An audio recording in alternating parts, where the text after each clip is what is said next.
The year 2009 has been a very interesting year for me, because two quite interesting and exciting things happened.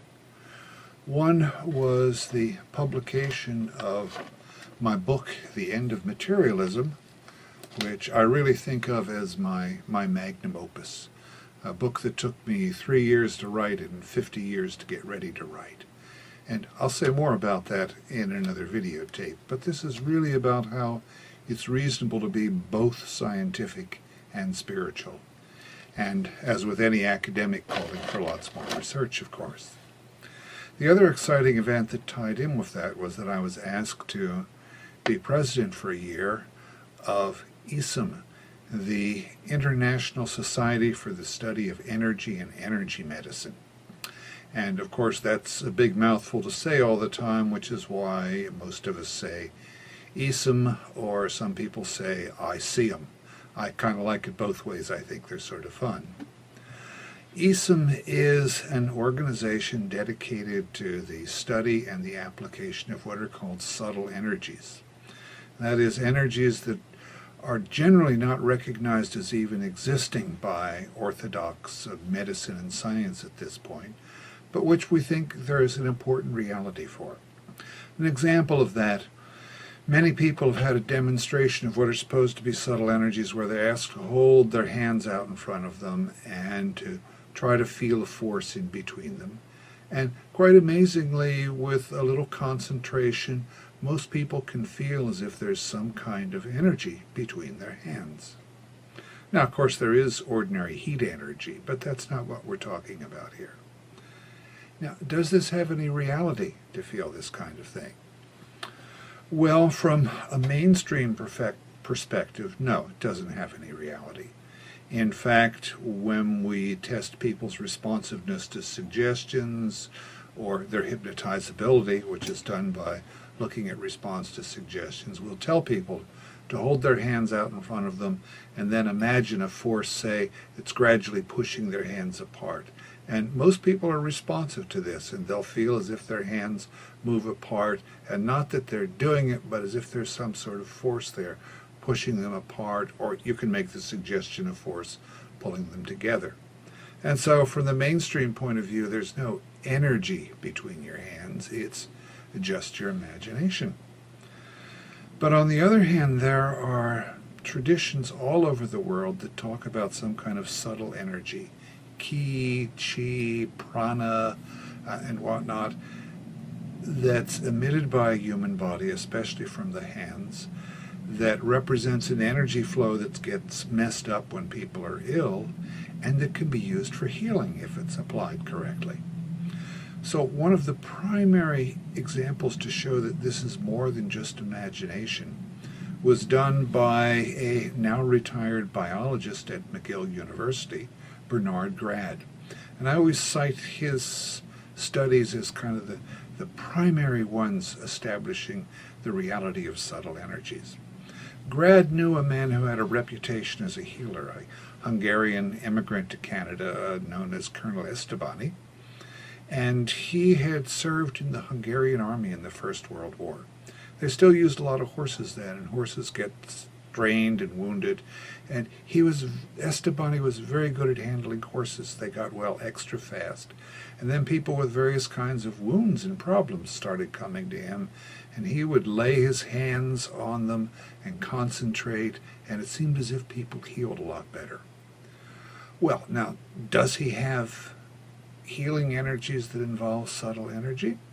There's a major psychological problem here, of course. If you're ill and somebody obviously cares about you and touches you and lays their hands on, that may put you in a better mood and have healing effects right there. We could call it a placebo response, although I don't like that word. It's got a put-down quality to it that you're so naive you get healed for just plain psychological reasons.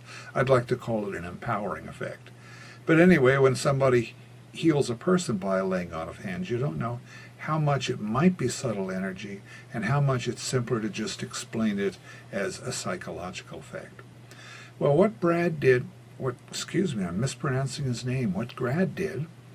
was use mice as patients. Mice are not generally considered terribly psychologically suggestible. And to carry out this experiment, he had a research assistant experimentally wound the mice, okay? Now, I don't particularly like this, but basically, mice have very loose skin, so Grad had an assistant pull up little flaps of skin and cut a piece off, and then you'd get a missing piece of skin, a very clear wound.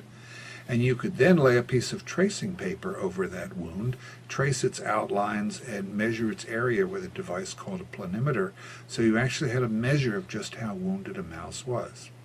Okay, now comes Estebani to do the laying on of hands healing. To minimize possible effects from, maybe he gentled the animals, or maybe there were chemicals in his skin, a research assistant would take an experimental mouse out of its cage, put it in a paper bag, fasten it shut, and then Estebani would just hold the paper bag between his hands for a few minutes, thinking healing thoughts. Give it back to the assistant, who'd put the mouse back in its cage. Now, we wouldn't expect any chemicals in his hands to travel through dry paper in just the few minutes it was held, but to control for that, or the fact that he just would warm things up by holding the paper bag with the mouse in it, they had someone who was not known to have any healing properties hold mice in another group in their paper bags for the same amount of time, and a simple control group where the mouse was put in the paper bag and it sat on a shelf for a few minutes.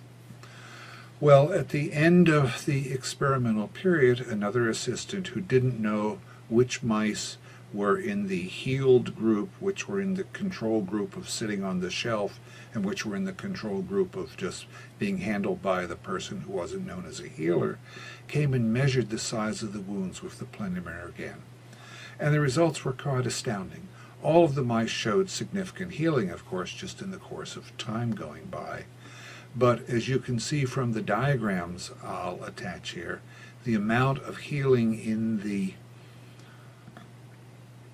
healed group was much greater than that of the others, okay? I mean, there's a statistical analysis done to prove this, but you can see it just in the size of the wounds. Anyway, I take this as a primary example of first-class science controlling for suggestion effects and ordinary errors, and says, wait a minute, it looks like there may be some kind of subtle energy, and it does have healing properties of some sort.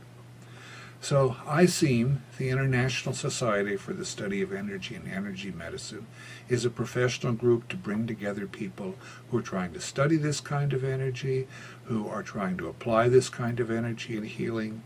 We have a yearly convention each year at which all sorts of fascinating papers are given. And if you would go to the ISSSEEM website, www.isseem.org, you'll find information about the yearly conventions, what's going to be on at them, how to become a member of the society, and the like. The reason I'm tying it together with the book, which, as I said, I'll talk about my new book in the next video, was because as president I got to choose the theme of the conference. So the theme is, if it is indeed reasonable, as my book argues, to be both spiritually inclined and scientific, how could we go on to develop an evidence-based spirituality for the 21st century? How can we get beyond simply, I believe it or I don't believe it, and start to find out what's true and false about the area we call spiritual and psychic, and how do you go on and develop that in a useful kind of way? If you think this sounds like it's going to be a very interesting meeting, and the Society's work is very interesting, you are right indeed.